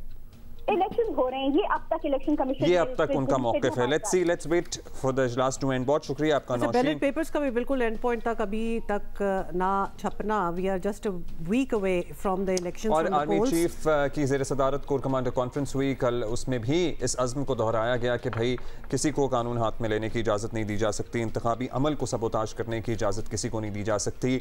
जहाँ एक तरफ ये अज़्म है, दूसरी तरफ वहाँ दहशतगर्द भी अपनी कार्रवाइयाँ करने से चूक नहीं रहे हैं। सो थोड़ा सा कॉम्प्लिकेटेड है मामला और इसी पे बात करने के लिए हमारे साथ मौजूद मेहमान स्टूडियो में मौजूद हैं वफाकी वज़ीर सकाफ़त जमाल शाह साहब। Thank you sir for being with us. बहुत शुक्रिया आप इधर आए हैं। सबसे पहले तो हम ये सिक्योरिटी मामलात का ही कर लें। Is there any concern within the government circles के ऑब्वियसली अमन अमान का एक बहुत बड़ा इशू है, पेपर्स भी अभी छप ही रहे हैं, तो कोई everything Huma despite all the challenges resolve ये है कि इलेक्शंस हर सूरत में होंगे, इसलिए कि बेतहाशा अखराजात इनकार हुए हैं। इतना बड़ा नुकसान मेरा ख्याल पाकिस्तान बर्दाश्त नहीं कर सकता, तो इलेक्शंस इंशाल्लाह डेफिनेटली होंगे। बट आप ज़ाहिर निगरान वफाकी काबीना का हिस्सा भी हैं। मुल्क में अमन व अमान की सूरत हाल तो पर्टिकुलरली दो सूबों में खैबर पख्तूनख्वा और बलूचिस्तान में बिगड़ रही है। ऑल्दो लॉ एंड ऑर्डर एक सूबाई मामला है, लेकिन फिर भी वफाक के भी पूरे माहौल पर एक नज़र होती है, पर्टिकुलरली जब इलेक्शन सर पर हों। क्या सोचा जा रहा है? इलेक्शन कमीशन अपना इजलास कर रहा है, क्या आप लोगों की अपनी भी कोई राय है केपी और बलूचिस्तान को लेकर? मेरा ख्याल है केपी या बलूचिस्तान के कुछ हलकों में शायद कुछ मसाइल की वजह से इलेक्शन, जैसे केपी में वो पीटीआई के एक जो कैंडिडेट थे उनको कत्ल किया गया। एक्चुअली वो भी उसमें भी कहानी में ट्विस्ट है। पीटीआई वो एक और पीटीआई के हिमायत याफ्ता उम्मीदवार के मद्दे मुकाबिल लड़ रहे थे और उनका मौका तो पीटीआई से एसोसिएटेड थे एक ज़माने में। सो अब पीटीआई के हिमायत याफ्ता एक और कैंडिडेट थे, उनके मद्दे मुकाबिल वो लड़ रहे थे और उन्होंने खैबर पख्तूनख्वा में कुछ करप्शन के मामला भी बेनकाब किए थे। वो वायलेंस तो कुछ वायलेंट इंसिडेंट्स जो है बलूचिस्तान में भी हुए हैं और इलाकों में भी यकीनन हुए होंगे, तो उन इलाकों में शायद इलेक्शंस पोस्टपोन्ड हों, बाय एंड लार्ज होंगे इंशाल्लाह। और आवाम को क्या पैगाम देना चाहेंगे, क्योंकि ज़ाहिर है लोगों का बड़ी तादाद में इलेक्शन में हिस्सा लेना भी बहुत ज़रूरी है किसी भी इलेक्शन के कामयाब होने के लिए, टर्न आउट जैसे कि। देखिए आइडियली तो आवाम को ये करना चाहिए कि जो उनकी नज़र में बेस्ट पॉसिबल कैंडिडेट्स हैं, डिस्पाइट एफिलिएशंस, उनको चुने ताकि आगे आने वाले वक्तों में उनके लिए कुछ हो सके, बेहतर से बेहतर लेजिस्लेशन हो सके, इलेक्टेबल्स ना हो, गलत ज़राए से आने वाले लोग ना हो, ट्रू रिप्रेजेंटेटिव्स जो इलाके के हैं या मुआशरे में है उनको आगे आना चाहिए। आपने बड़ी अच्छी बात की है और actually leading up to this, तो काफ़ी अरसे से हम भी यही कह रहे हैं आप लोगों को कि जिनको आप जानते हैं, जो काम करते हैं, डिस्पाइट वो किसकी पार्टी एफिलिएशन है, किसके साथ हैं, आपको पता है वो किसी के साथ भी होंगे तो काम करेंगे, तो लिहाजा go for the right man for the right job. Cabinet में यही आवाज़ है कि इलेक्शन वक्त पर होने, क्योंकि मौसम की सख्तियां भी शुरू हो गई हैं, इस पे किसी की दूसरी राय कोई नहीं? कोई राय नहीं, कोई भी ऐसा उम्मीदवार नहीं अपने तई जो सोचता हो कि यार हमारी कुछ एक्सटेंशन हो जाए, ऐसा नहीं है। अच्छा चलें, अब आप लोगों ने जितना काम कर लिया उस पर बात कर लेते हैं। हाँ बिल्कुल, आप अपनी मिनिस्ट्री के बारे में बता दें, टाइम बहुत कम रह गया है। I am sure you had some goals नहीं, वो तो जब when you took the charge, आपको याद होगा आप आए थे हमारे पास, तो उस वक्त भी मैंने कहा था कि महदूद वक्त है और बहुत ही लिमिटेड किस्म का मैंडेट है, तो उसमें रहते हुए जो कुछ हो सके तो हमने कोशिश की है कि जो बुनियादी नौइयत की चीज़ें वो करें। जैसे बच्चों का कंटेंट जो कभी भी नहीं हुआ है वो हमने प्रोड्यूस करना शुरू कर दिया। विरसा टीवी हम लॉन्च कर रहे हैं जो 100% प्रोग्रामिंग जिसकी हेरिटेज पे होगी, कल्चर पे होगी, इसलिए कि इस मुल्क में हेरिटेज और कल्चर जो है वो एक बहुत ही निगलेक्टेड एरिया है और मैं अपनी वजारत को कमी कमीन वजारत कहता हूँ और कहता रहूँगा जब तक कि इसकी किस्मत न बदले। तो हमने फोकस किया है ऑन समथिंग फंडामेंटल, जैसे बच्चों का कंटेंट तमाम ज़ुबानों में, तमाम पाकिस्तानी ज़ुबानों में। तो ये पीटीवी पर नशर हुआ करेगा क्या है? ये हम चैनल बना रहे हैं। अच्छा, ये विरसा टीवी, जी हाँ, विरसा टीवी जो हेरिटेज मिनिस्ट्री का ही होगा, हमारे जो इदारे हैं वही चलाएंगे। उसके अलावा हमने कुछ फेडरल कैपिटल में जो जगह हैं, कुछ हेरिटेज साइट्स हैं इम्पोर्टेंट, जैसे परवाला फोर्ट, रवात फोर्ट, माइकमरा मॉस्क, फिर शालादिता के केव्स जो हैं, इकबाल का आबाई घर, इनको रेनोवेट करना, कंजर्व करना शुरू किया। ये बड़ी इंपॉर्टेंट जगह हैं। इसके अलावा क्या नाम है, सीपैक कल्चरल कारवां जो हमने 2017 में किया था, इस बार फिर कर रहे हैं 2024 में। और इस सीपैक कल्चरल कारवां में पाकिस्तान और चीन के साथ साथ तमाम सेंट्रल एशियन ममालिक, रूस और ईरान, अफ़गानिस्तान, ये सारे शामिल होंगे। तो that's a very big initiative. फिर मज़ार कायद के मीटिंग के लिए मैं आया था, हमारा प्लान ये है कि हम जो कुछ एडजेसेंट ज़मीनें हैं, प्लॉट्स हैं, उनको डेवलप करें जहाँ जलसे वगैरह होते हैं, और वहाँ हम पाकिस्तान तहरीक की मुनासबत से या पूरे मुल्क के आइकॉनिक जगह जो हैं उनके रेप्लिकाज वगैरह बनाएं, कुछ ऐसी स्पेसेस बनाएं कल्चरल जहाँ एक्टिविटीज़ हो रही हों, एक आध सिनेमा बनाएं, कुछ शोरूम्स हो जहाँ पाकिस्तान का कल्चर डिस्प्ले हो। ये आज हम मीटिंग में इंशाल्लाह तय करेंगे।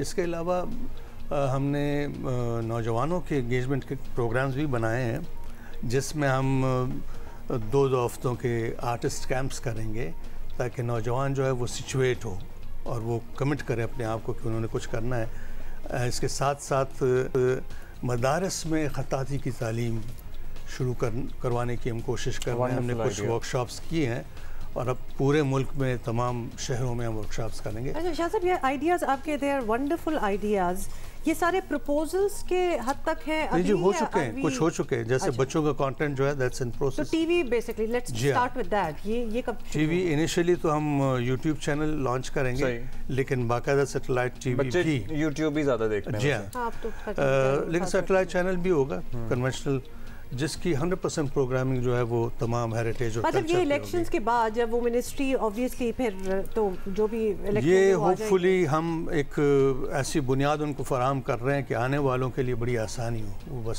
सिर्फ काम को आगे बढ़ाएं। अच्छा, एक सेंस भी मिलती है ना हमारे यहाँ, हम वैसे ही आपको पता ही है कितना हमारा कल्चरल से रकब है, हालांकि इतनी कल्चरली डाइवर्स और इतनी रिच हम नेशन है, उसके बावजूद भी हम उस तरह से प्रोजेक्ट नहीं कर पाते हैं, ना हम म्यूजियम बना पाते हैं। आपने जब जैसे कहते हैं बक्सा खोला जब, जी हाँ जी, तो आपने क्या देखा?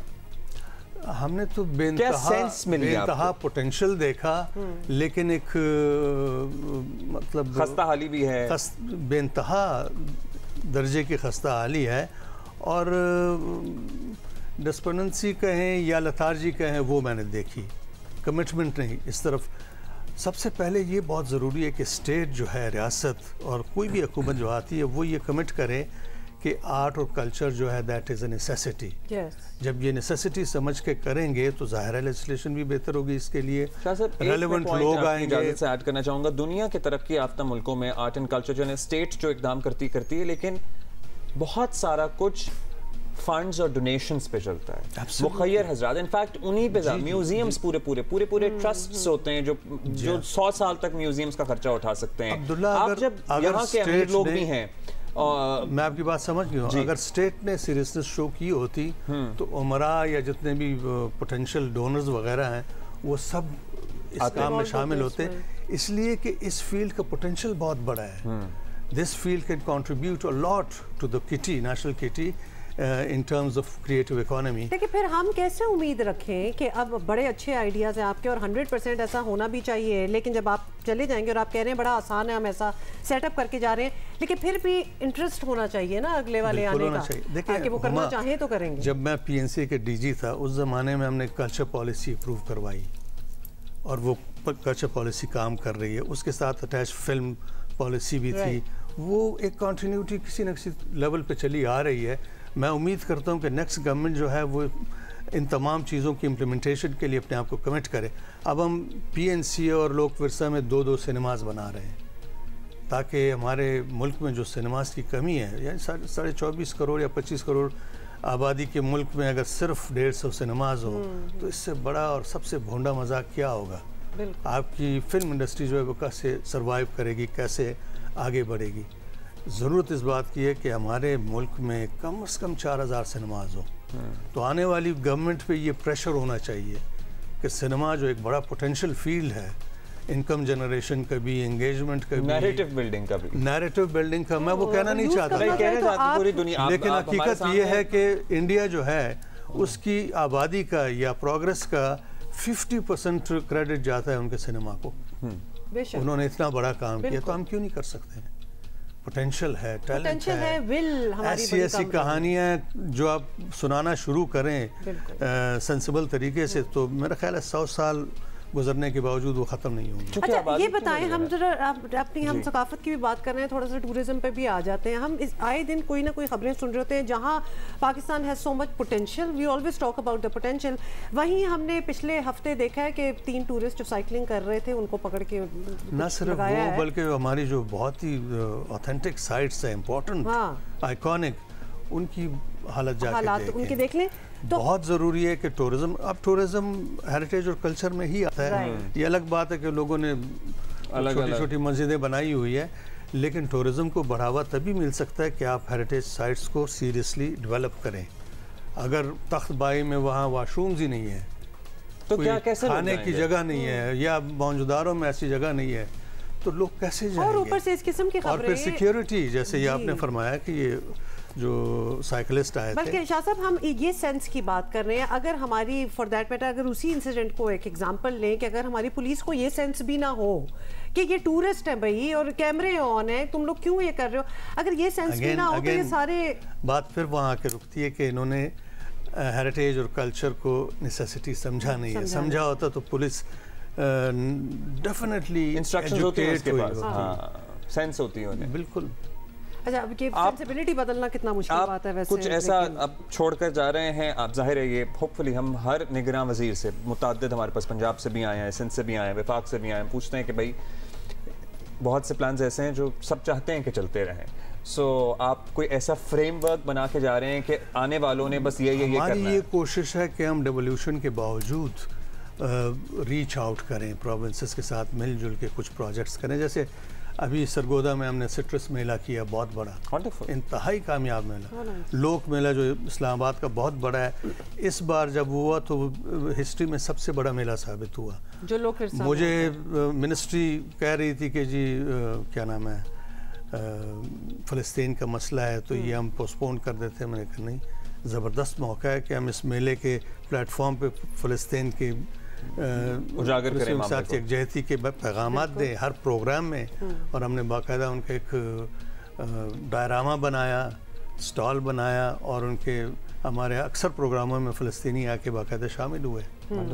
तो मतलब सिर्फ ये कि आप एक इस नेसेसिटी को कबूल करें और फिर इसके पोटेंशियल को समझ के आगे बढ़ें। मेरा ख्याल है कि आर्ट और कल्चर का पोटेंशियल जो है वो इमेंस है। इस सेक्टर को किसी गवर्नमेंट ग्रांट वगैरह की ज़रूरत ही नहीं है। वन टाइम ग्रांट दें और फिर छोड़ दें, ऑटोनमस बना दें।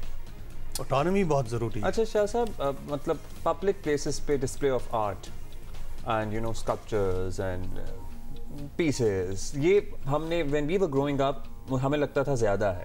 जी, अब with gradual with passage of time ये कम होता जाता है। वक्त के साथ साथ ख़ास तौर पे स्कल्पचर के बारे में रवैया तब्दील हो गया, आपको लगता है? तब्दील कर दिया गया है अनफॉर्चुनेटली, लेकिन रिलीफ्स की फॉर्म में बाकायदा हैं। आप अगर इस्लामाबाद जाएँ, बहुत सारी जगह ऐसी हैं जहाँ आपने तहरीक पाकिस्तान की बात की, एक पूरा पार्क है जिसमें तहरीक पाकिस्तान पे बनी हुई रिलीफ्स हैं। कायद का पोर्ट्रेट है, वहाँ भी इस किस्म की चीज़ें हैं। और बाग जना F9 पार्क अगर आप जाएं, वहाँ हमने एक बाग शोदा बनाया हुआ है। 9th मई में जो कुछ हुआ उसके बाद ये जहन में आया कि शोहदा को हम ट्रिब्यूट दें। एब्सोल्युटली, तो वहाँ हमने एक बड़ा ज़बरदस्त बाग बनाया है with a monument as a tribute to martyrs. अच्छा, तो जगह आस्ते आस्ते बंद तो रही है, मेरे ख्याल सिंध में ये काम ज़्यादा हुआ है। अच्छा, म्यूजियम्स की भी हम बात कर लें, क्योंकि आप आए थे तो हम बात कर ही रहे थे। We don't even have a partition museum. अगर आप जर्मनी चले जाएं तो वो उनका हॉलोकॉस्ट का मतलब वो आप इस तरह मुजस्मे बना के और पूरी उन्होंने अपनी प्राइम स्टेट जो है वो डिवोट की हुई है। हम शायद भूलना चाहते हैं, या हम बच्चों को वो ट्रेन के डब्बे दिखाएं तो सही, जिसमें लोग कट के आए थे, वो फिजिकल दिखाएं तो सही। इस्लामाबाद एक ऐसा शहर है जिसको सब कहते हैं कि बहुत खूबसूरत शहर है, but it is heartless because it doesn't have a museum. Imagine, museum building नहीं है। इस वक्त जो म्यूजियम है वो एक रेंटेड स्पेस में, जो बहुत ही it is an apology to museum. हमारी कोशिश ये है कि म्यूजियम बिल्डिंग हम शुरू करें। First thing in a city is a museum. जिसकी ज़मीन 25 सालों से पड़ी हुई है, तो किसी रिजीम ने कोशिश नहीं की। तो हम मैं कोशिश कर रहा हूँ कि एक ऐसा कंसोर्शियम बने कि जिसमें अमेरिका भी हो, चीन भी हो, रूस भी हो, अरब ममालिक भी हो। ये हमें ये कंसोर्शियम हमें हेल्प करे कि हम एक बहुत बड़ा म्यूज़ियम बनाएं और उस म्यूज़ियम का एक बहुत बड़ा हिस्सा जो है वो इसी बारे में हो। अच्छा, कोई ऑब्वियसली कोई सीरियस एफर्ट भी हो और विल हो, ये बड़ा ज़रूरी है, बिकॉज कोई चाहता है फिर अगला आता है और उसके लिए वो प्रायोरिटी नहीं होती। तो हमारे अपने पाकिस्तानी जो हैं वो भी इसमें काफ़ी अपना हिस्सा जो डाल सकते हैं। हमारे इतने डेफिनेटली आएंगे जी, so many people who can do that. Expatriates जो हैं जो अफोर्ड कर सकते हैं वो कराची में तो ये पाकिस्तान की अपनी जो बिजनेस कम्युनिटी है, बड़े-बड़े बिजनेस मैग्नीफाई साइंस म्यूजियम इसी तरह की एग्जांपल है, वो तो वर्ल्ड क्लास है। अगर हमें कितनी बार उसका तरह का एक इदारा चला रहा है ना, जो कि बाकी लोग भी फॉलो कर सकते हैं। थैंक यू शुक्रिया। हम उम्मीद कर रहे हैं कि आपके बाद भी जो हो वजीर आए इस मिनिस्ट्री के लिए, खास तौर पे उनका बिल्कुल heart and head is in the right place to promote this. और मेरा ख्याल है कि नई आने वाली हुकूमत को ये ऐलान करना चाहिए, कोशिश करके कि इस्लामाबाद में एक म्यूजियम बने। भाई हमने तो कहा है कि अपने मंशूर में ये बहुत सी चीज़ें हैं जो डाली जाती हैं, let this be one of them as well. इसकी बात अच्छा जी, मुल्क में तवील खुश्क सर्दी के बाद अब मौसम करवट बदल रहा है। आज़ाद कश्मीर, खैबर पख्तूनख्वा, बलोचिस्तान, गिलगित बल्तिस्तान के मुख्तलिफ इलाकों में बर्फबारी और बारिश का सिलसिला शुरू हो गया है। इस्लामाबाद में कल ओले पड़े हैं। मरी, गलियात, सवात, चित्राल, कोयटा, ज़ियारत, दीगर शहरों में बर्फ पड़ी। आपसे देख रही थी, मैं बता रहा था। हाँ, आई am not interested in speaking, मुझे एक बैकग्राउंड म्यूजिक चाहिए इसके साथ और मैंने सिर्फ ये देखना है।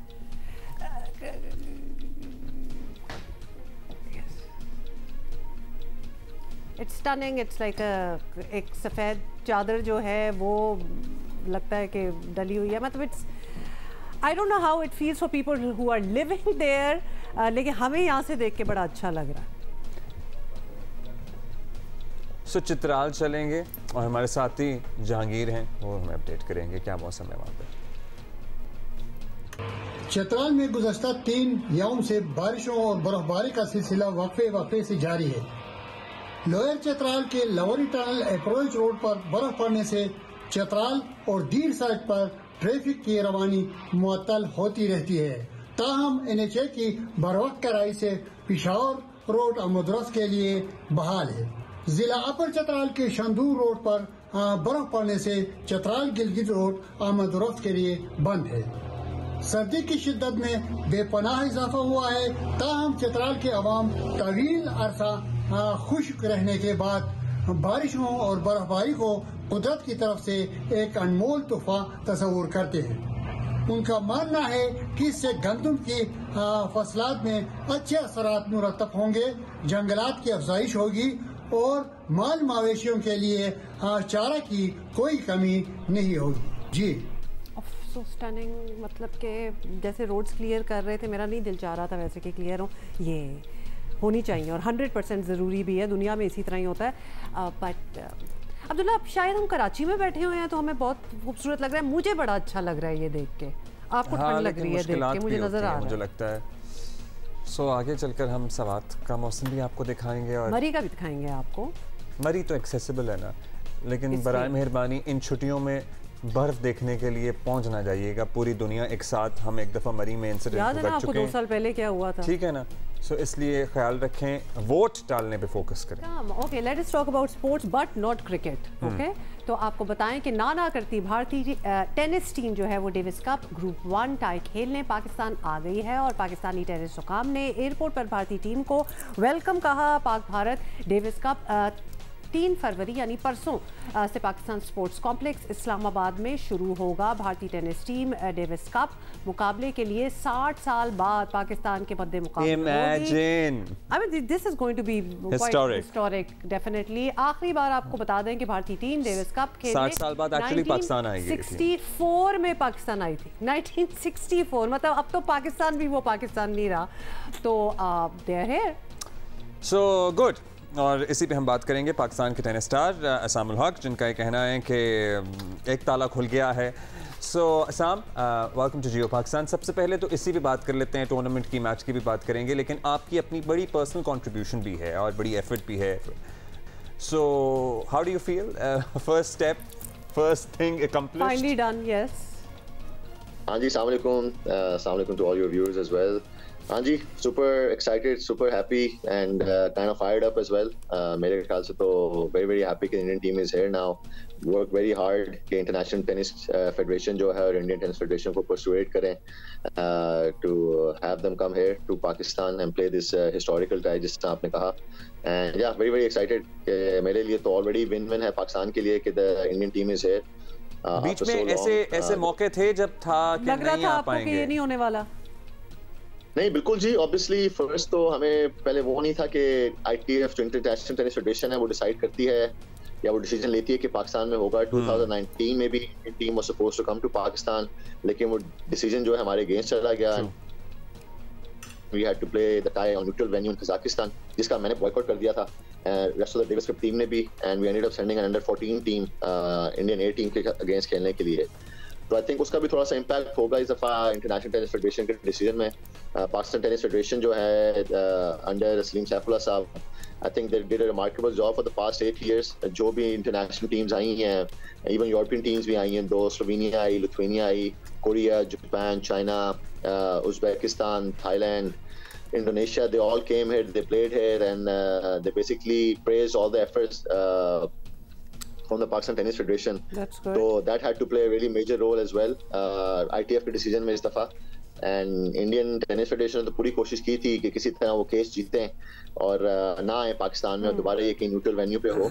लेकिन I'm very very happy they are here and we are able to host them here. अच्छा, for the people who perhaps wouldn't know much about it, आप हमें बता दें. Just a while back we were talking about football का हम जिक्र कर रहे थे. एक क्वालिफाइंग मैच भी हमारा होना है. We were talking about our pitches and our grounds and stuff. Tennis court जो है हमारा वर्ल्ड क्लास आप उसको कहेंगे, जहां ऑब्वियसली आप खेलते भी हैं और हम इतनी टीमों को एक्सपेक्ट भी कर रहे हैं. इंडिया भी बड़ी मुश्किलों से आ रही है, सो दे वुड बी सेटिस्फाइड क्योंकि हमारा लेवल अच्छा है दुनिया की तरह. हाँ जी, ग्रास कोर्ट्स जो यहाँ पे हैं, यहाँ पे बनाए गए हैं, वो भी पाकिस्तान टेनिस फेडरेशन ने बनाए हैं. पहले 8 साल पहले तो यहाँ पे इस्लामाबाद में ग्रास कोर्ट्स नहीं होते थे. They have specially curated for made these grass courts for me, for basically मेरे लिए और अकील खान के लिए कि हमारे होम मैचेस जो हैं ग्रास पे हों, because grass court is my favorite surface और अकील खान की भी. तो स्पेशली प्रिपेयर किए गए हैं पिछले 8 सालों में इस्लामाबाद के अंदर. एंड सो फार मेरे ख्याल से पिछले 8 सालों में जो भी टीम्स आई हैं उन्होंने अभी ग्रास कोर्ट्स की उन्होंने जो है ना कभी एतराज़ नहीं किया. And they have been always satisfied. And grass courts बनाने में काफी स्पेशलाइजेशन चाहिए होती है. ऐसा सॉरी, हम अब लोगों को जरा समझाना भी चाह रहे हैं और आपने कहा कि आपका अपना फेवरेट है कि आप ग्रास पे खेलें, तो हमें डिफरेंस बता दें कि इन योर प्ले क्या फर्क पड़ता है कि क्ले कोर्ट हो, ग्रास कोर्ट हो. चले मैं आपको थोड़ा सा क्रिकेट से थोड़ा सा समझा देता हूं. क्रिकेट में कहते हैं कि इंडिया पाकिस्तान में जब मैचेस होते हैं तो यूरोपियन टीम जो है they struggle to come and play here, spinning wickets बना देते हैं और जब हम जाते हैं तो वहां मुश्किल होती है हमें. वहाँ पे बाउंसी पिचेस होती हैं. तो क्ले कोर्ट जो होता है basically it's a slower surface. तो क्ले कोर्ट्स पाकिस्तान में बहुत कम है. We have mostly grass courts and hard courts. I grew up on grass courts. तो grass courts basically are the quickest ones अगर आप कह सकें. तो उसमें हैंड्स और आईज और वो कोऑर्डिनेशन बहुत ज्यादा जरूरी होती है. क्ले कोर्ट्स के ऊपर it's a more physical game. तो ग्रास कोर्ट उस वजह से भी हमें थोड़ा सा सूट करते हैं क्योंकि उसमें जो फिजिकल सुपीरियरिटी होती है यूरोपियंस वगैरह की वो थोड़ी सी निगेट कर सकते हैं आप लोग. तो मैं I grew up on grass courts in Lahore. तो उसकी वजह से जो है ना आई वुड से कि मुझे तेज सरफेस जहाँ पे बाउंस नीचे रहे. क्ले पे बाउंस बहुत ऊपर होता है जिस ऑस्ट्रेलियन पिचेस में होता है. ग्रास पे तरफ बाउंस नीचे होता है. एंड वो डिफरेंस आप कर सकते हैं कि वो होम एडवांटेज जो होता है और ये प्रोग्रेसिव होम टीम का होता है कि वो डिसाइड करे कि किस तरह के कोर्ट पे मैचेस होने. हाँ जी, इंडिया के against obviously it's a little bit tricky because जब इंडियंस भी जब डेविस कप खेलते हैं इंडिया के अंदर 80% of the time they play on grass as well. So they are pretty used to grass courts as well. लेकिन we had to play our strengths and इंशाल्लाह just looking forward to Saturday and Sunday and looking forward के मौसम आपका साथ दे क्योंकि कल परसों तो बारिश होती रही. हम अभी रिपोर्ट कर रहे थे कल तो ओले पड़े हैं कल. तो हाँ जी, ये ना होगा कि वो आए हैं इतनी मुश्किलों से इंडियंस को लेके आए हैं तो यहाँ तो हमारा मौसम ही सपोर्ट यहाँ सिर्फ सारे मिलके पकौड़े ही खा रहे हो. I wouldn't mind that. अब वो चीजें वो हमारे कंट्रोल में नहीं है जी. Whatever is our control we are doing our best. लेकिन डेफिनेटली हमारी प्रैक्टिसेस और ट्रेनिंग थोड़ी सी इफेक्ट हुई है. कल भी नहीं प्रैक्टिस कर सके, हम परसों भी नहीं कर सके. लेकिन आज अल्हम्दुलिल्लाह weather is fine and let's see, अगर सैटरडे संडे कोई बारिश होती है तो दो ऑप्शंस होती हैं, या तो इंडियन टीम को कह सकते हैं कि हम मंडे और ट्यूसडे को खेल लें, बट दे नीड टू, उस पर उनको एग्री करना जरूरी है, या ITF जो है वो अगले 1-2 माह के अंदर जो है दोबारा उसको जो है ना टाई को पोस्टपोन कर देगी and will play the tie in either March or April के अंदर। अच्छा, लोग ये मैच देख सकेंगे आपका सैटरडे और संडे को आवाम के लिए? जी, obviously it's gonna be televised live as well, और उसके अलावा एक लिमिटेड लोग आ सकते हैं क्योंकि सिक्योरिटी कंसर्न्स हैं इंडियन टीम के साथ खेलने के लिए, तो I think 500 to 1000 people I think max can come to the premises and watch the matches, जो कि थोड़ा सा मुझे ऑब्वियसली अच्छा तो नहीं लग रहा क्योंकि आप वुड लाइक कि ज़्यादा से ज़्यादा लोग आए। होम कोर्ट एडवांटेज का तो वही फायदा होता है जब क्राउड आपके साथ ज़्यादा से ज़्यादा हो, but it is what it is, वो रूल्स हैं ITF की तरफ से और कुछ रेगुलेशंस हैं जिनको ऑब्वियसली हम पे पूरा उतरना है, लेकिन इंशाल्लाह it's gonna be televised live and अल्लाह करे कि सारी पाकिस्तानी कौम देखे, दुआएं करें, and it's a great I think event for the promotion of the game as well, और काफी एक्सपोजर भी मिल रहा है टेनिस को और हाइप भी हुई है। फिर छुट्टियां भी शुरू हो रही हैं ना, तो वो एक गेम भी हो जाए अच्छा, तो फिर छुट्टियों का मजा भी दोबारा हो जाता है। Ehsam, in case you told us and I missed it, दोबारा से बता दें कि क्या इंडियन टीम जो आई हुई है वो भी इन्हीं कोर्ट्स पे, ग्रास कोर्ट पे खेलने के यूज्ड टू हैं? हाँ जी, बिकॉज सब कॉन्टिनेंट में मोस्टली पाकिस्तान इंडिया की मोस्ट द प्लेयर्स होते हैं उनकी सर्फेसेस ग्रास ही होती हैं, एंड वो भी अपनी mostly Davis cup ties grass पे ही खेलते हैं, तो इस लाइक इतना एडवांटेज कोर्ट का नहीं है। होम कोर्ट का जो एडवांटेज कहते हैं हमें ग्रास का, वो हमें इस दफा इतना आता नहीं है क्योंकि Indians are pretty used to playing on the grass court as well. अच्छा साम, अभी फेडरेशन की आप तारीफ कर रहे थे और बड़ा अच्छा लगा किसी सीनियर खिलाड़ी से उसी के खेल की फेडरेशन की तारीफ सुनकर, क्योंकि हमारे पास जितने खिलाड़ी आते हैं तकरीबन 99% को फेडरेशन से शिकायत होती है, कुछ नहीं कर पा रहा होता कोई भी उनको बाहर भेजने के लिए, मैचेस कराने के लिए, you know, so this is different. हम आपसे पूछना चाहते हैं, you became a star at a very young age, आपको मुस्तकबिल पाकिस्तान में टेनिस का आपके बाद आने वालों में कुछ इस तरह का स्टार बनता हुआ नजर आ रहा है? देखें, ऑब्वियसली जहाँ पे हर, I don't like to focus on the negatives all the time, जहाँ पे जो लोग अच्छा काम कर रहे हैं उनको भी जो है ना हमें अप्रिशिएट करना चाहिए। पाकिस्तान में आई फील लाइक सब लोग जो है ना सिर्फ गलतियां निकालने में बहुत शेर होते हैं, किसी की जो अच्छाइयां हो रही होती हैं उनको प्रेज करना, उनको अप्रिशिएट नहीं करना भूल जाते हैं। तो obviously federation can still do lot of work as well and lot of work is needed also, लेकिन जहाँ पे उन्होंने अच्छा काम किया है, specially Davis Cup international tennis दोबारा रिवाइव की है, the Indian team is coming here, वो भी बहुत बड़ा स्टेप है, आई थिंक हिस्टोरिकल चीज है। Credit goes to the Pakistan tennis federation, credit goes to our security forces जिन्होंने हमारे मुल्क को एक पीसफुल कंट्री बनाया है। एंड गैप है प्लेयर्स में, मेरे बाद, अकील के बाद, बट फेडरेशन के साथ मिलके and I have been trying to do my level best also, अपने जोर के ऊपर के मैंने एक एस प्रोग्राम शुरू किया था, as tennis program last year, जिसमें I have taken almost 20 kids, उनकी coaching, training, balls, court fees, उसकी रिस्पॉन्सिबिलिटी मैंने ली हुई है। इवन द टूर्स, इस साल बच्चों को मैं टूर्स भी लगवा रहा हूँ बाहर के टूर्नामेंट्स खेलने के लिए, that's the only way you can promote the sports, that's the only way you can help these kids get to their best potential. और इंशाल्लाह अभी आपके न्यूज़ चैनल पे मैं अनाउंस भी कर देता हूँ, इंशाल्लाह 10th फरवरी को most likely Pakistan tennis federation के इलेक्शंस होने वाले हैं, and I will be one of the contestants as well. मैं एज अ प्रेसिडेंसी लड़ भी रहा हूँ इलेक्शंस को, तो अल्लाह करे वो इलेक्शन जीते हैं, एंड जो कुछ मैंने सीखा है अपने करियर में off the court and on the court, I want to share that with our kids and our players. And election अगर जीत गए आप, और जीतने के बाद क्या आप फिर इस तरह खेलते भी रहेंगे या फिर सिर्फ फेडरेशन पे फोकस होगा? नहीं, इंशाल्लाह जी दोनों चीजें करेंगे। I think it's very important for me to be still active, जो सारे कॉन्टेक्ट्स मेरे हैं बाहर के मालिक में भी, and get to see and play all these tournaments. I think it's important to get sponsorships as well. एक फेस वैल्यू भी होती है, and most of the time अब देखते हैं रिटायर्ड जब लोग हो जाएं तो मोस्टली हमारे मुल्क में एटलीस्ट वो जो कहते हैं उनको घास ज्यादा लोग नहीं डालते। तो नहीं, लेकिन एहसाम आपसे हमारी बड़ी उम्मीदें इसलिए भी हैं बिकॉज बड़ी विन विन सिचुएशन हो जाए, अगर आप जीत भी जाए, प्रेसिडेंट भी बन जाए और आप प्ले भी कर रहे हैं अपना। क्रिकेट में ऐसा नहीं है वैसे, रिटायर्ड लोगों को बिल्कुल बहुत बहुत बहुत आगे पहुंचाया है, और भी ज़्यादा आगे जाते हैं। बट ऐसा आप बड़ा सिंगल हैंडेडली आपने फोकस जो है टेनिस पे आप पाकिस्तान में लेके आए हैं, and congratulations to you on that, good luck for the elections as well. Yes. हाँ जी, thank you. I need the luck and I hope जो हमारे हैं वोटर्स वगैरह और सारी जो पार्टनर हैं affiliated units they understand as well and I think मैं तो कहता हूँ बाकी स्पोर्ट्स के अंदर भी जो एक्स प्लेयर्स हैं, इवन जो एक्टिव प्लेयर्स हैं, उनको इन्वॉल्व करना चाहिए एंड प्लेयर्स का इन्वॉल्वमेंट होना फेडरेशन में बहुत जरूरी है। You need to have the right people on top, वो भी आप ही कर सकते हैं और उसी तरह ही जो है ना फिर किसी भी गेम को प्रमोट किया जा सकता है, उसको बेहतर किया जा सकता है। बेस्ट ऑफ लक एसाम, बहुत शुक्रिया for being with us. Thank you so much, very kind of you, thanks a lot. अच्छा जी, इलेक्शंस की भी बात हो गई और ऑब्वियसली होपफुली 8 को ही होंगे, नथिंग शुड डिले देम और एनीथिंग, लेकिन मौसम जो है वो भी बड़ा इंटरेस्टिंग है, अब चैलेंजिंग भी हो सकता है। जैसे कि आपको सवात इसलिए लेके जा रहे हैं क्योंकि वहाँ पहले देख लें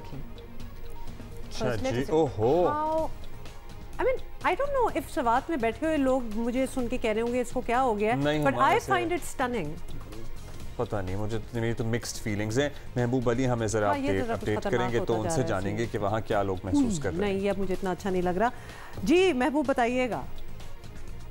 जी बिल्कुल, वादी स्वात और मुल्हिका इलाकों में आज चौथे रोज़ भी वक्फे वक्फे से बारिश का सिलसिला जारी है, जिसके बाइस सर्दी की शिद्दत मज़ीद बढ़ गई है। इस तरीके से जो स्वात के बाला इलाके हैं, वादी कलाम, म्यादम, मालम जब्बा, महोड़न झील और मटिलतान में वक्फे वक्फे से बर्फबारी का सिलसिला जारी है, जिसके बाइस स्वात के बाला इलाके शदीद तरीन सर्दी के लपेट में हैं। दूसरी जानिब शदीद तरीन बर्फबारी के बाइस कालाम महोड़न रोड और कालाम मटिलतान रोड हर किस्म के अमदोरफ्त के लिए बंद हो गया है, जिसके बाइस बाला इलाकों के लोगों को शदीद मुश्किलात का सामना है। दूसरी जानिब अगर हम सयाहत की बात करें तो सयाहों की बड़ी तादाद स्वात के परफिजा मकामात मालम जब्बा और कालाम का रुख कर रहे हैं और वहाँ पर हसीन मकामात के साथ साथ बर्फबारी से खूब लुत्फ उठा रहे हैं। बेसिकली महबूब का कहना था कि ओके, मतलब टूरिस्ट वगैरह सयाह भी आ रहे हैं, तो कुछ लोगों को, अब्दुल्ला आप नहीं हैं, मैं तो उतना एडवेंचर नहीं हूँ कि मैं गाड़ी के टायरों पे जंजीरें बांध के बर्फ में जाऊँ। नहीं कहा मुझे, इनवाइट नहीं, बिल्कुल इनवाइट नहीं किया, बिल्कुल इधर ही कराची में बैठे।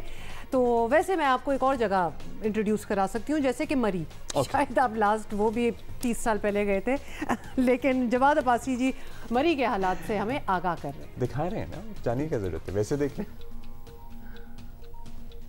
जी बिल्कुल, इस वक्त मैं मौजूद हूँ मलका कोहसार मरी में।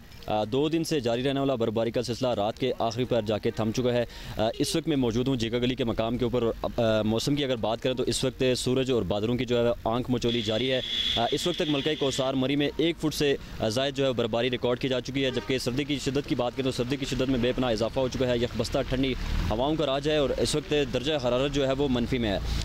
अगर सयाहों की बात करें तो बहुत बड़ी तादाद में सयाह जो है मलका कोहसार मरी में इस वक्त मौजूद हैं, जो इन खूबसूरत और दिलफरेब मनाजिर से लुत्फ़अंदोज़ हो रहे हैं। रात की अगर बात करें तो रात जो आखिरी बर्फबारी का स्पेल था उसमें काफ़ी शिद्दत थी, जिसके बायस मरी इंतज़ामिया जो है वो, जिसमें महकमा हाईवे है, सिटी ट्रैफिक पुलिस है, उसको काफ़ी मुश्किलात का सामना रहा और मरी एक्सप्रेस वे के ऊपर बदतरीन लगभग 5 घंटे का बदतरीन ट्रैफिक जैम रहा, जिसकी वजह से आप अपनी गाड़ियों में महसूर होकर रह गए और बिल आखिर मरी इंतज़ामिया और इस्लामाबाद इंतज़ामिया को मुश्तरका तौर पर यह लायामल तय करना पड़ा कि तमाम तर सयाहों को वापस इस्लामाबाद रावलपिंडी की तरफ मोड़ दिया जाए, जबकि जो दीगर सयाह जो इस वक्त इस्लामाबाद और रावलपिंडी में थे उनका 17 मील से जो दाखिला था वो मुकम्मल तौर पे बंद कर दिया गया है। महकमे मौसमियात की बात करें तो महकमे मौसमियात के मुताबिक आइंदा 24 घंटे मरी और गलियात में मौसम खुश्क और सर्द रहेगा। जी ऑलराइट, सो जल्दी से आपको वार्न कर दें, और जैसे कि एज इफ इधर तो बैठ के प्लान बन रहा था, लेकिन अभी नए टूरिस्ट बिल्कुल नहीं जा सकते मरी में, उनका दाखिला बंद कर दिया गया क्योंकि ऑलरेडी गुंजाइश फुल हो चुकी है। मलका कोहसार मरी में बर्फबारी का सिलसिला ऑल्दो थम गया है, 1 फुट से ज़ायद बर्फबारी रिकॉर्ड की गई है, which is quite a lot. सर्दी की शिद्दत में सर्टनली इजाफा हुआ है। वैसे बर्फ पड़ने के बाद सर्दी बढ़ती होगी नेचुरली, किस किस्म का सवाल है। अब आगे चलो जल्दी से, कोई सुनना नहीं कि आपने क्या कहा है इधर। बिजली का तवील ब्रेकडाउन भी हुआ है। ओफ, ये मालम जब्बा के शॉट्स हैं और आपको पता है ना कि एग्जैक्टली यहाँ तो स्की होती है, तो उनके लिए तो बहुत ही कोई ज़बरदस्त। वैसे स्कीइंग का टूर्नामेंट कब हो रहा है Malam Jabba? You know is a wonderful ski resort as well they have. और फिर नलतर में तो प्रॉपर स्पोर्ट्स होते हैं, आपको पता है, विंटर स्पोर्ट्स एंड ऑल। तो ओहो,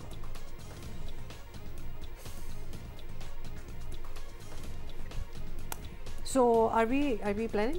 Are you going? Are you planning? Rather, no, we are not. अच्छा जी, अभी ज़रा एजुकेशन की बात करेंगे। आबदी साहब हमारे साथ हैं, करी काउंसिल एजुकेशनिस्ट। आबदी साहब, नई हुकूमत की आमद है, हर पार्टी अपना मंशूर पेश कर रही है। तालीम का शोबा, पता ही आपको कितनी स्पेंडिंग है, फिर नौजवानों की बड़ी तादाद का मुल्क छोड़ कर जाना, क्या इकदाम करने चाहिए किसी भी नई हुकूमत को? क्या मैनिफेस्टो में देना ताकि चाहिए? लोग छोड़ छोड़ के पाकिस्तान ना जाए ना, ब्रेन ड्रेन ना हो। एग्जैक्टली जिसका जिक्र होता है वो ना हो। यूथ और स्टूडेंट्स तेजी से बाहर जा रहे हैं, जिसे हम ब्रेन ड्रेन का नाम दे रहे हैं, लेकिन ऐसा क्यों हो रहा है?